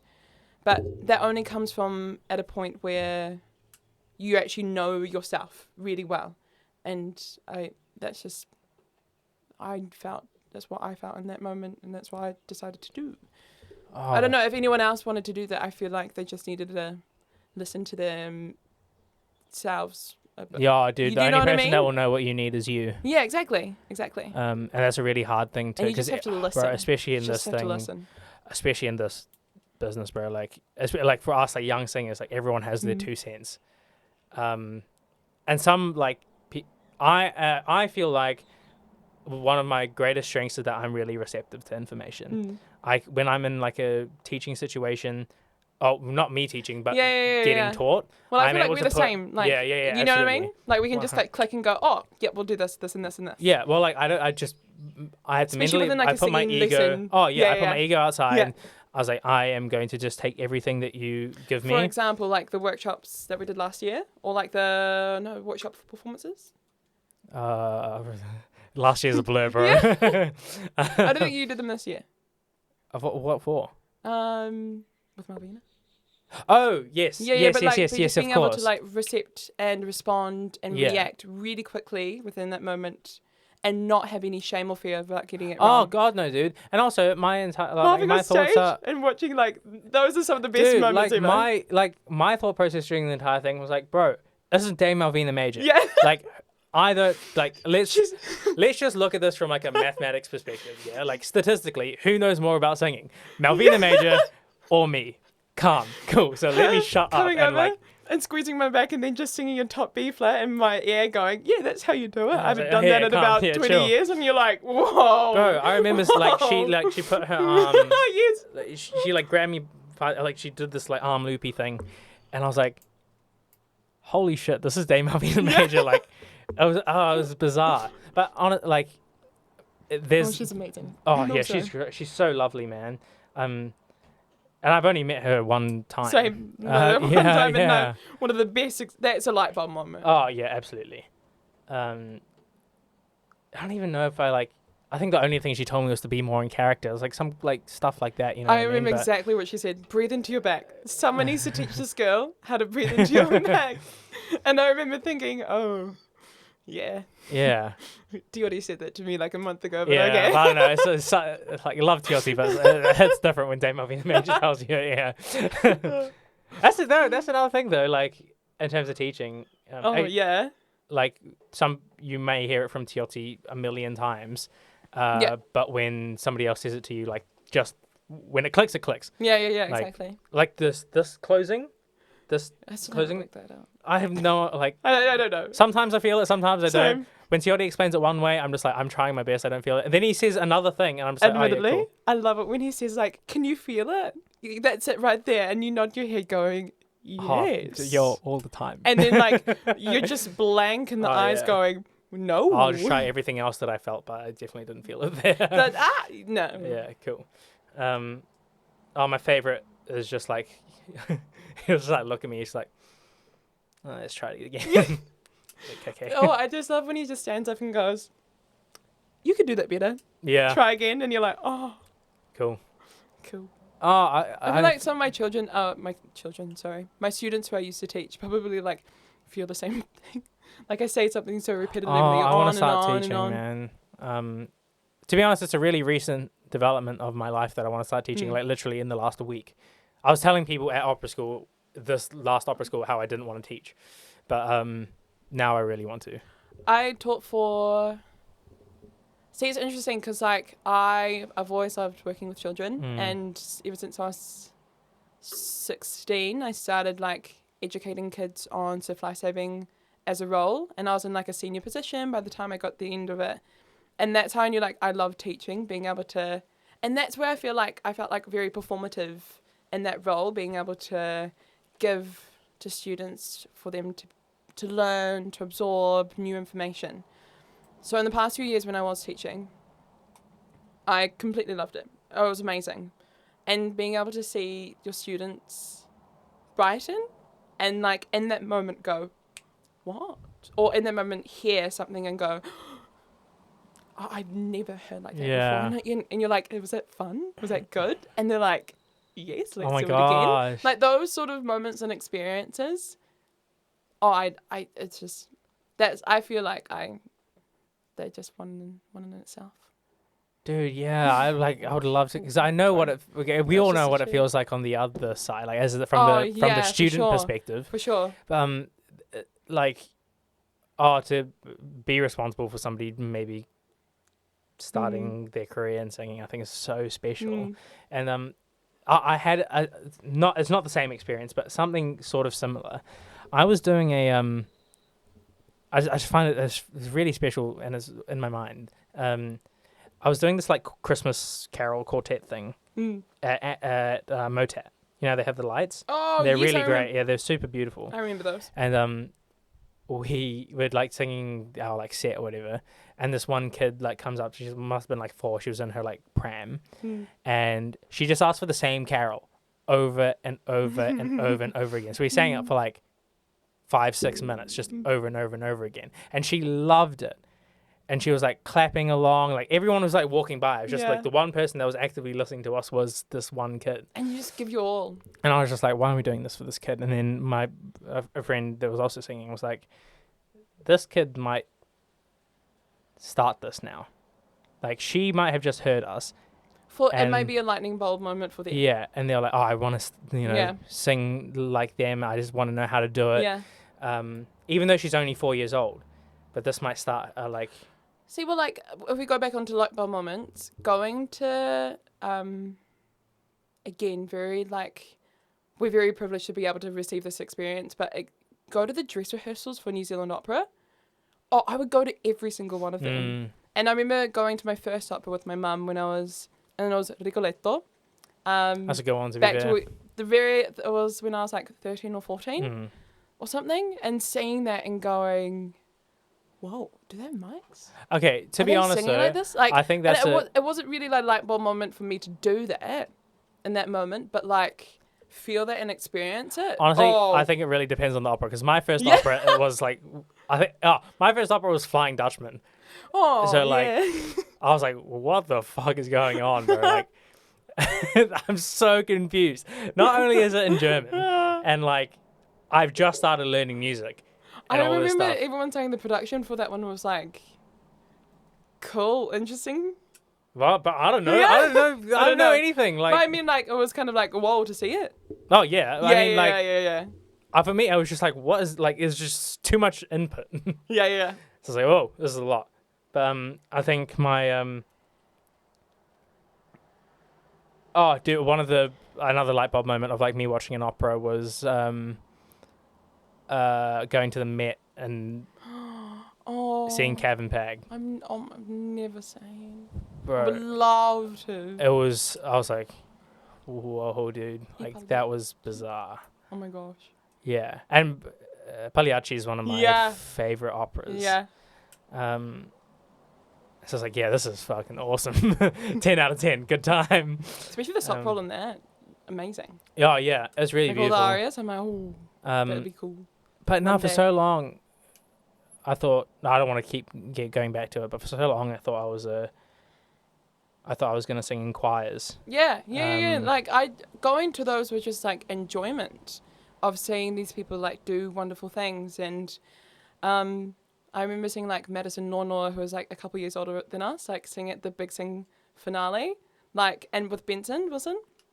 I remember seeing that and going, that was another light bulb moment of going, oh my gosh, I want to do that. I want to sing like a duet with someone on stage and like feel like what they're feeling and sing what they were singing. And it was from, I remember exactly what it was. It was Bess, You Was My Woman Now from Oh, it was. Porgy and Bess. Oh. Gracie was playing piano, wasn't she? Yeah. I remember that. And that was, I think that was a big light bulb moment because I also saw her in, the Magic Flute that I think. Oh, yeah. They were doing that the year or the year after or something. No, it was that year. And seeing her progress into those two different like roles and spaces of going, oh my gosh, that's her progression. Like it's all just seeing, like just beautiful things, people, other journeys people were on. What do you think? You would. Oh, this is such a like. The lame way of asking this question is, what would you tell your younger self? But you would tell your younger self a whole bunch of stuff that, I don't know. I personally don't like that question because I wouldn't tell my younger self anything. I'd be like, you just got to experience it, bro. If I can sort it out, you can too. But like, what would you it's interesting tell like the first and second years coming into uni in this? I don't know. Say what you're gonna say first, and then we can. Yeah, because like I love experiences and like exploring different things, and I wouldn't change anything. Yeah. I think going and telling my first year self that it's okay to make mistakes. And I was very regimented in that first year. Second year, not so much. Honestly, bro. After getting into law, I was like, nah, yeah? see you later. I was so bad. That's so annoying. I lie. I reckon if I was to give my younger self, my second year self, one piece of advice, break up with her 2 years sooner, cuz.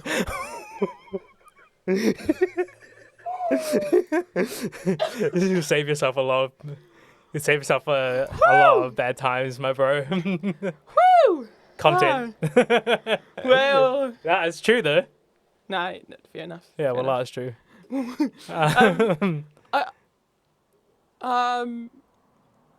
The first and second years, yeah. The second year, I don't know. I think it'd be tell my high school self just to own your responsibilities, feel and experience what you're feeling in its truest self. Love that.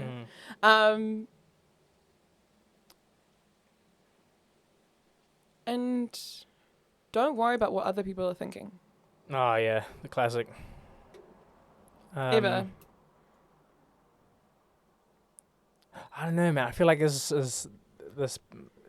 thing, like the singing thing, everyone has to experience at their own pace. Like these first years that are gonna come this year. Yeah. Like super excited for them. I just hope they end up getting the performance opportunities at these now second and third years. Oh, dude, honestly, man, like especially it's so rough.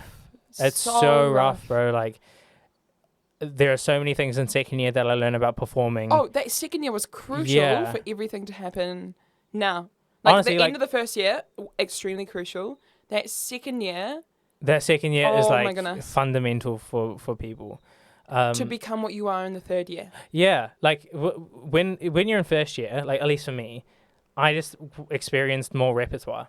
Yeah. And like all the stuff that I sung in concert was just stuff that I sang in high school. Like, but I was just kind of stripping stuff back and then building back up again. That was my first year. But second year, I started performing more difficult music. I was doing becoming like lunchtime performances and being like, oh. And also, it was the beginning of performing with what was my voice. Yeah. For the first time in a really long time. Yeah. and you have to learn how to deal with it. And for feeling what actually was my vibrato and what was breath support to a certain degree, going, wow, this is amazing. Yeah, and to be fair, You know? second year is the start, but you have to start before you get anywhere with it. Like, and you have to do it in public, otherwise you just. I'm such a proponent of being in the deep end. Like, I'm not sure if it's the same for you, but even now, over the past few years, I've felt so in sort of a lack mindset because I've been missing out on all of these different sort of performance opportunities absolutely. because of COVID. And yep, that's happened and that's okay, but I can't imagine what it's like for them. And I feel for them so much because they haven't had the same opportunities at all. Full stop. Like, it's not even having one-to-one lessons within, which is why I was going to say before, when you were talking about conjoints and things like that, I feel like people are more accepting of their conjoints now because I completely I get that because of COVID and not having the same sort of experience as us true. in music. And I feel like if they may have had the same experience in music, they would have want to maybe get rid of the conjoint. But now now if I could have and would have kept my conjoint, I feel like in light of COVID, I definitely would have. Do you know what I mean? Yeah, I still probably wouldn't have, to be fair. Even now, I say to people, I'm like, nah, fuck that shit, bro. Yeah, I'll go back to the law after I finish my masters. And I'm like, I can't do it, dude. Like, I'm pretty in deep with this thing. Like, I think, exactly the same. Like, I just don't think I could do anything else. I don't want my plan B to come to fruition. However, it's just there as a placeholder just for now. Like, my plan A, what I can see as being my golden light in the future, it's shining bright, and I want that so bad. I know, bro. So bad. Yeah, dude. I just don't think I think about it as like a plan A or plan B. Like, I just can't. No, I remember someone. I just can't think of doing anything else. Like, someone said it to me at opera school. Like, what's your plan A? What's your plan B? Just because it was just a question that they were talking about, or something that we were talking about in a discussion one night or something. And I was going like, I have a plan B. I don't want it to be there. I don't want it, but it's just there. Like, my plan. I'm so focused. I'm so committed to being to this plan A so much that it's nothing else that I can see myself doing for the rest of my life. Yeah, I mean, I completely get what you're saying, and I really agree. But there's a really fine line. I'm not saying you're saying this because I agree with you, and I'm totally there. Some people are on the just a little bit like more on this end of the spectrum of that. And they are fully like, music is my dream. This is like what I'm put on this. Music is my passion. Music is my passion and all this shit, bro. Listen, first years, that once you do your second theory paper, you'll realize. You'll realize, or like, that. Shout out to Ben Kubiak. Yo, Ben, the GOAT, bro, teaching me theory. I remember that one like test that we had like right before. It was literally the day of him going and like running through it, the whole thing, and it was in that moment of me going, "Oh, this is how you do theory." Yeah. No, like, music is great. Music is our passions, but there's like, I don't know, like to me, music I don't is look home. at it as like going back to the start. Like, music is home to me. Yeah, I totally agree. Like, and I don't know, like for me, it's super different because I didn't grow up with it. Like, no one in my family is musical. I have zero expectations about where I'm going. Theory and stuff. Because the fact that I'm like here is the fact that I'm here. I've a massive appreciation for that, actually, because I'm really lucky. There are a lot of people in my culture, at least, that would love to do this, but actually just don't know about it. Yeah. And it's one of those really weird things. See, like, that's so difficult because growing up and actually doing like theory last year and things like that, I had my mum, because she has a whole music degree. Yeah. Like, she'd be like, "Oh yeah, Italian sax, like, I remember that, that's this and this and this." And I was like, what? Yeah. You still remember this. It's amazing. And within her, like, work that she does now, like, connecting to emotional qualities, which we do in our final sort of, like, paper for theory, having some sort of, like, idea and help in seeing someone do that for myself, for me, of just like giving me an idea of how to do something like that. Like, it's amazing. Like, I can't imagine like how other people are going through it now, and like even like how me being so immersed growing up in music, how like other people aren't in the same position like you. Well, It's in like the amazing same, that you're here. It's just so, it's so incredible. It's so cool. Do you know what I mean? yeah. I mean, Not in I don't any really way look to at like it. No, yeah. displace you out of. Do you know what I mean? No, but I don't really look at it as like, I oh, explained look that at, really weird. you know, I totally get you, but I don't really look at it as like, oh, look at how far I've come. Like I now am music. I Like, am. it's not, it is really not like that. I've just become more conscious of the fact that I haven't grown up with it. So Yeah. as a result of that, I have really zero expectations of where I can go, because actually I don't know where I can go. Yeah. Because there's no one that I can. It so there's- exciting. Oh, 100%. I personally think It opens up so many more avenues for Yeah. me. Because I can just do what I want, like Yeah. to a certain extent. You know Yeah. what I mean? I think that's just so exciting. Yeah. And but in that same way, like I was telling Mum about this, like Tioti, Alex, Sam, you, these people aren't just like my friends. They're like my second family. Yeah. Like Yeah. I really think that I live two separate lives. Like when I come home, I'm Sid, and I like practice and stuff. But then I'm with my other family Yeah. for a lot Which is why more. again, like, why I say music is like home to me. Oh like, yeah, dude. Like, and the support that you get around you it's not Yeah. like it's a lot of the reason why I left law as well. Like, Oh. to be fair, like, I kind of clocked it pretty early in the first 2 weeks, and I'm not sure like for you, because you went a lot longer than me. Like, I found the collaborative process in music a lot more beneficial for who I am as a person than law. It's to music and law. They are both very competitive, especially as a soprano. Yeah. But there are different types of competitiveness within them, particularly behind the intention of what people in law are doing and people in music are doing. Do you think that's sometimes they're because- very similar, but other times ones can be very vicious and other times they can be very like rude. Or I say this a lot. Like the hard thing about music is you're bringing especially with like things like competitions and adjudicating and grades. You're trying to bring objectivity into a subjective art form. Yeah. And there are things like technically that, of course, like... And especially when you're opening yourself up to be such a vulnerable state Oh, for other absolutely, people to like- see, you're giving yourself your all for someone else's response to be the opposite of what you believe. Yeah. And in those moments, that can be difficult and tough. And therefore, competition can arise between people within music. And sometimes it's healthy, sometimes it's not. But sometimes it can be supportive. What am I trying to go? Well, No, I guess, think like, within once law, it's because when you have a class size of 300 people going into it, and when you're leaving it, there's only jobs for, let's say, about 120 people. That's where some competitiveness can arise within the culture, within the class sizes and the cohorts. Like, it's very different moving in from a music lecture into a law lecture. Like, in a law lecture, you're just one fish in a can of sardines. Like, there's 300 people there, all trying to get that one same spot. Whether in music, you walk in and there's 40 other people who are very similarly like-minded and... But then let's say you have 3 sopranos, and each different soprano will sing 3 very different roles. Do you know what I mean? And that's where like, ego comes in again. what do you mean? Well, like, I don't know. I feel like, where am I trying to go for this? Sorry.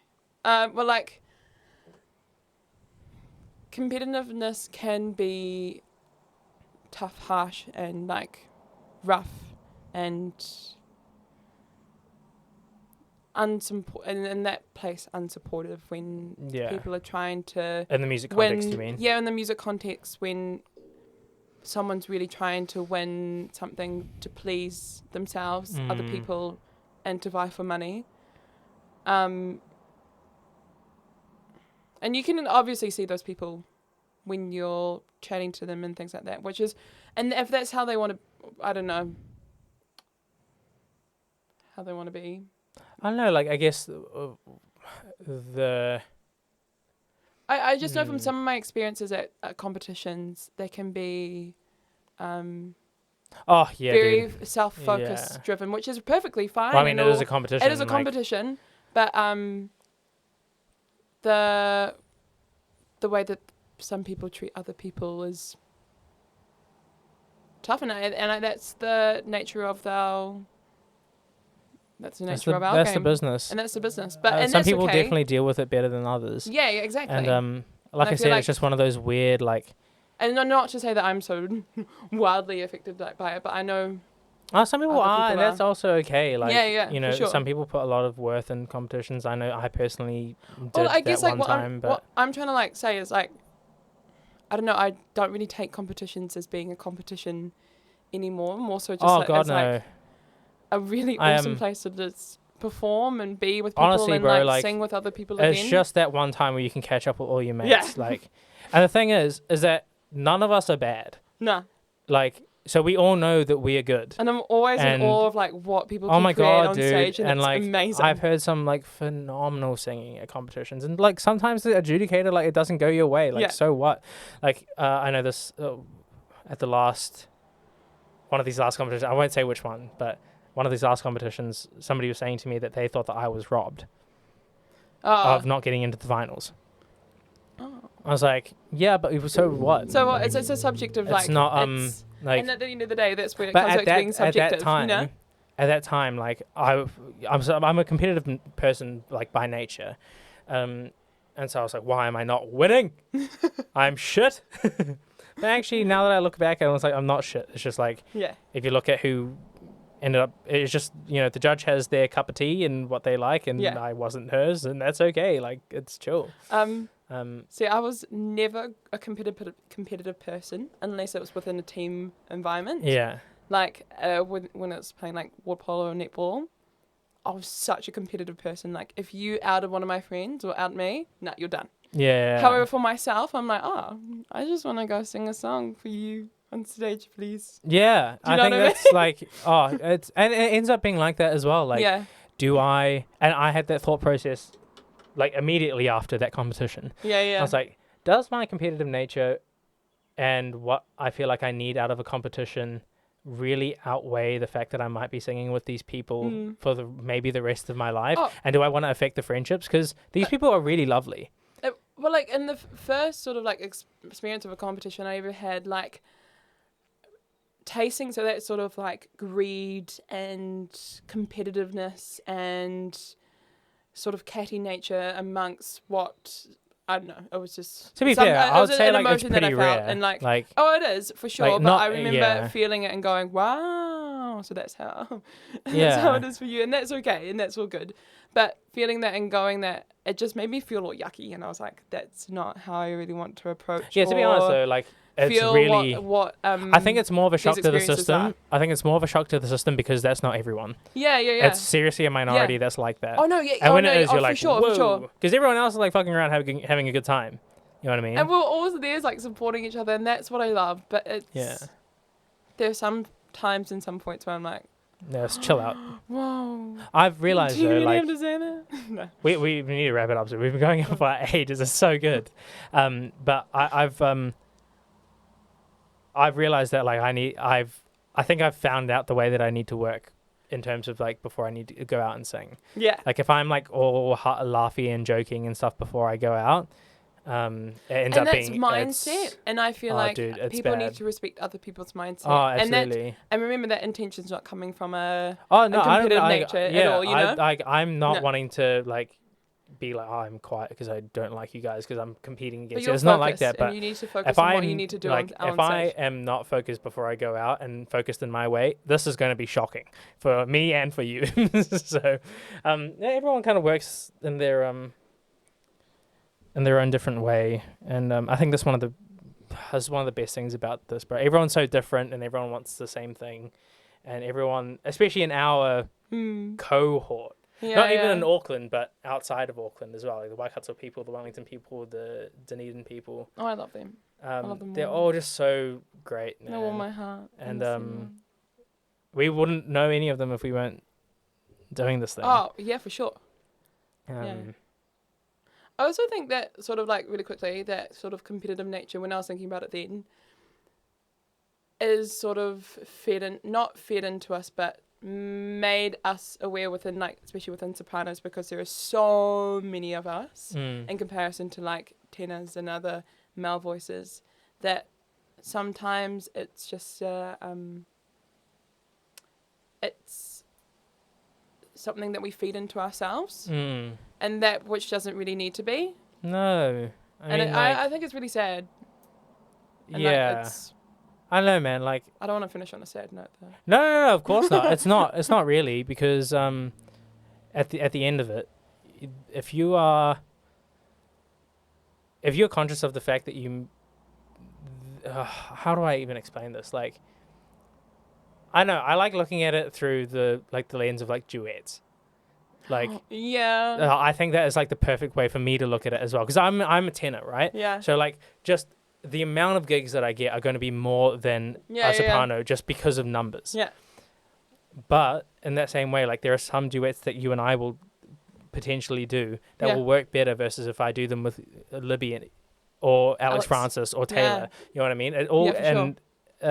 It just goes to show, like, our versatility between tenors and things like that, but there are a lot of sopranos, and there's only one spot, and therefore... But everyone has their own there can be different emotions instrument that come from that one person getting that. I think that's where I'm coming from. Like, no, absolutely, some people's different reactions from that person doing it and getting it is so different sometimes. And that's perfectly okay.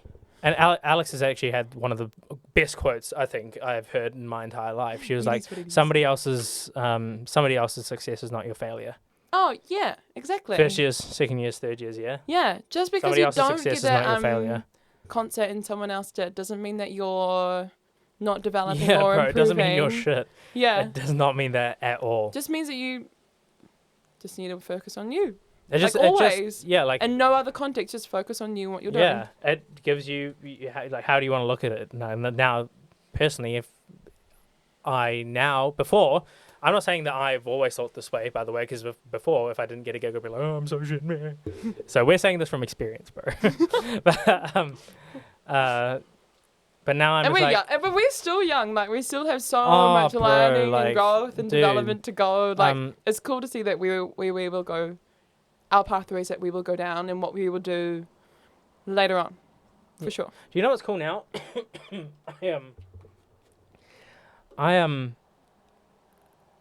I'm getting asked to do stuff now, and if I'm busy, I can say no and then give that to somebody else. Yeah.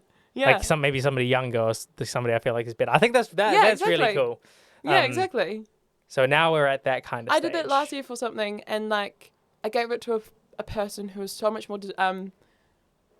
whose voice was so much better suited to what they were asking for. Yeah. And giving that and seeing them light up is like, one, admittedly, like a little bit of relief. Yeah. But like, two, dude.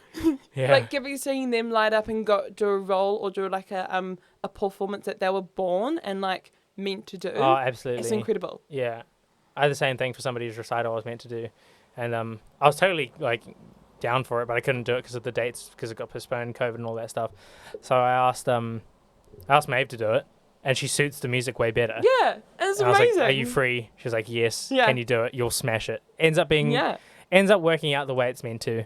Exactly. And I don't know, I think it's really cool now. Like, we're becoming... I was telling this to one of our friends, actually. We're getting to a stage now where we're at a level where we're able to be more collaborative with each other and take those risks. And supportive and like love one another. Oh, dude, it's so great. I love that. Yeah. I think so much. And this is what I'm here for when we're creating and collaborating music. Even though I still have a goal and dream still have the same goal and dreams to do what we want to do. Individually, but it's so much better when you can do it together. Yeah. All right. And let's see, we ended on a positive note. Woo! Cool. Anything else you want to say? No, just thank you so much for letting me be on. Oh, bro, of course. Do it again. It's so exciting. We talked about so many different things. I know. Amazing. Very good. Thank you. Cheers, everyone. Thanks, everyone. All right. Bye. Bye.